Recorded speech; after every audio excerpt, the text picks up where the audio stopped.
बुद्ध से जाने कि दिमाग को कंट्रोल कैसे कर सकते हैं। दोस्तों, क्या आप जानते हैं कि मन को कंट्रोल करने का एक प्रैक्टिकल तरीका है। ज्यादातर लोग ये सोचते हैं कि मन को कंट्रोल करना मुश्किल है, और ये बात सच है, लेकिन केवल उन लोगों के लिए जिन्हें ये पता नहीं कि मन क्या है और ये कैसे कार्य करता है। जो लोग जानते हैं कि मन क्या है और उसका कार्य कैसे होता है, उनके लिए अपने मन को नियंत्रित करना आसान है। तो आइए सबसे पहले समझते हैं कि आखिर मन क्या है।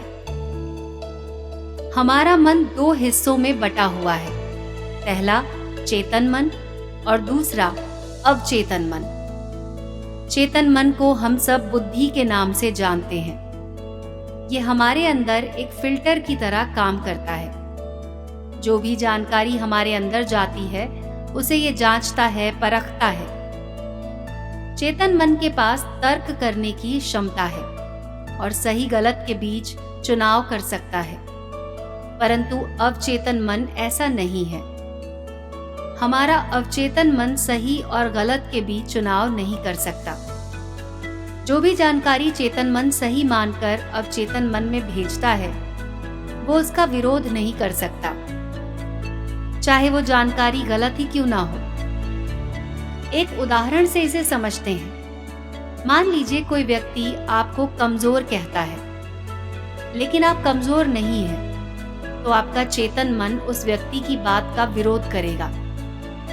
मगर जब वो व्यक्ति वही बात आपसे बार बार कहेगा और उसके साथ बाकी के लोग भी उस बात को दोहराएंगे, तो आपका चेतन मन इस बात को सच मान लेगा और आपके अवचेतन मन में भेज देगा। अवचेतन मन का काम है जो भी बात उसके भीतर चली गई उसे सच साबित करना।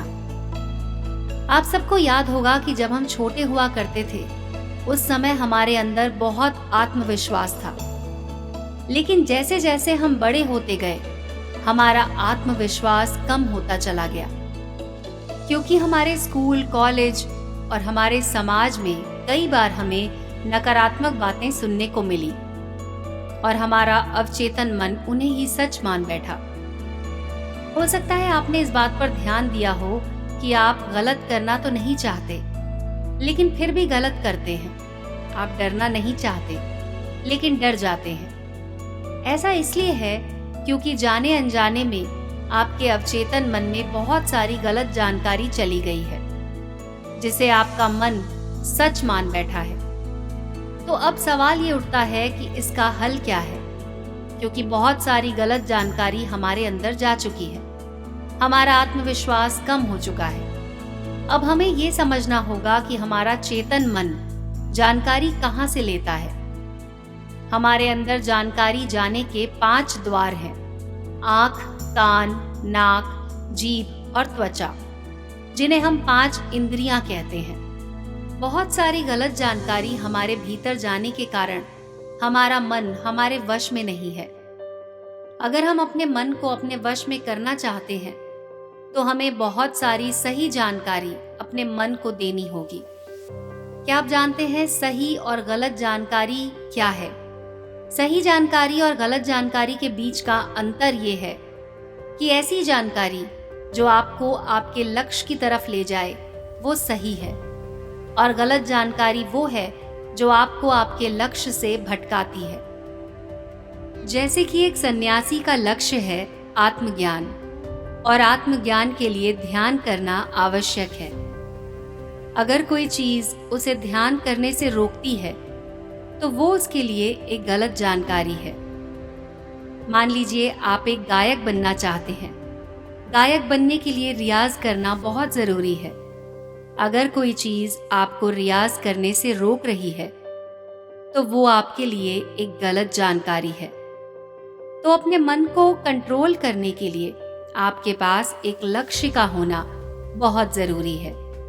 अगर आप अपने मन को कहीं जाने से रोक देंगे, तो उसे कहीं पर तो भेजना पड़ेगा। अगर आपके पास लक्ष्य है, तो आपको सबसे पहले क्या करना है ये समझ लीजिए। सबसे पहले इस चिंता को छोड़ दीजिए कि कितनी गलत जानकारी आपके भीतर जा चुकी है। आपको बस इतना करना है कि पांचों द्वारों पर जहां से भी जानकारी प्रवेश करती है, वहां पर जागरूकता का पहरा लगा देना है। कोई भी जानकारी आपके भीतर अनजाने में प्रवेश ना कर पाए। पहरा लगाते ही आपको बैलेंस करने में जुट जाना है। अब आप सोच रहे होंगे, बैलेंस किस चीज का? बैलेंस आपको नकारात्मकता और सकारात्मकता के बीच में करना है। नकारात्मकता आपके भीतर पहले से मौजूद है और सकारात्मकता आपको भरनी है। एक बात जान लीजिए कि सकारात्मकता नकारात्मकता को मिटा देती है, जिस प्रकार रोशनी अंधेरे को मिटा देती है। तो अब सवाल ये उठता है कि हम अपने अंदर सकारात्मकता कहाँ से लेकर आएं? आपने सुना होगा कि हम हमारे आसपास में जो 5 लोग होते हैं, उन्हीं का एवरेज होते हैं। जरूरी है कि हमारे आसपास के लोग अच्छे हों। हम उनसे सीख सकते हैं और अपने जीवन को बेहतर बना सकते हैं। अगर आपको अपने आसपास अपने से अच्छे लोग नहीं मिलते हैं, तो आप किताबों का सहारा ले सकते हैं। इंटरनेट से अच्छी जानकारी प्राप्त कर सकते हैं। इसके अलावा वीडियोस देख सकते हैं। अगर आप गौतम बुद्ध की संगत करना चाहते हैं, तो आप उनके ऊपर लिखी हुई किताबों को पढ़कर ऑडियो टेप सुन सकते हैं या फिर वीडियोस देख सकते हैं। ध्यान रखें, हमेशा ऐसी चीजें सुनें या ऐसी चीजें पढ़ें जो आपके लक्ष्य से जुड़ी हुई हों। जब आप लगातार अपने भीतर अपने लक्ष्य से जुड़ी जानकारी भेजेंगे, तो आपके अंदर की नकारात्मक जानकारी को धोकर वो साफ कर देगी। तो अंत में हमें बस ये समझना है कि मन हमारा है, हम मन के नहीं हैं। वही सुनिए जो आपके लक्ष्य से जुड़ा हुआ है, वही देखिए जो आपके लक्ष्य से जुड़ा हुआ है, और वही पढ़िए जो आपके लक्ष्य से जुड़ा हुआ है। अगर आपका लक्ष्य है खिलाड़ी बनना, तो आपको वही चीजें खानी चाहिए जो आपको खिलाड़ी बनाए। मन पर नियंत्रण रखने के लिए इंद्रियों पर संयम आवश्यक है।